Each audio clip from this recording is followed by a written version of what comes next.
Hello, this is question 9 of the 2014 released SOL test for the state of Virginia. And it reads, which expression is equivalent to the quantity 3x to the negative fourth, the quantity squared, times the quantity 5x to the negative second power? All right, so we're doing laws of exponents here. And if you're not great with laws of exponents, that's okay. We can actually expand everything that we're looking for in this problem.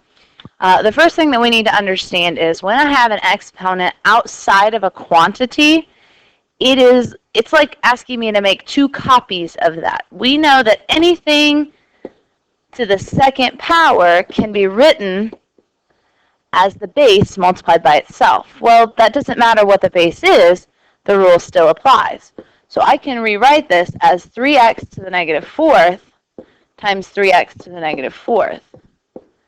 And that takes care of that square that I was looking at the beginning. Now I still have 5x to the negative second. What I always suggest to my students at this point is that you group like terms together. Everything's being multiplied, so we can use the commutative property of multiplication to move anything around that we want to. So if I move the 3, and the 5 together into one group, I can then put all the x's in the second group. So I have x to the negative fourth, x to the negative fourth, and x to the negative second. Now, the first group is pretty easy. It tells me to multiply 3 times 3 times 5. That's going to give you 45.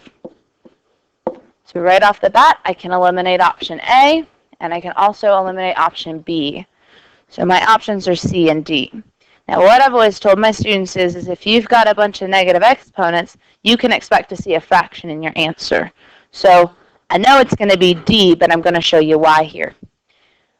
All right, if I wanted to, I could rewrite x to the negative fourth as x to the negative 1, x to the negative 1, x to the negative 1, x to the negative 1.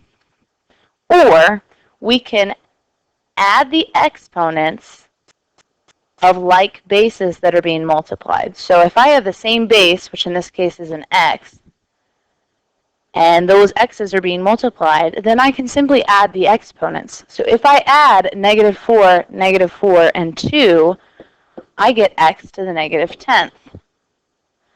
Now, an exponent is not fully simplified until there are no negative exponents. If you have a negative exponent in the numerator of a problem, the piece with that exponent needs to move down to the bottom.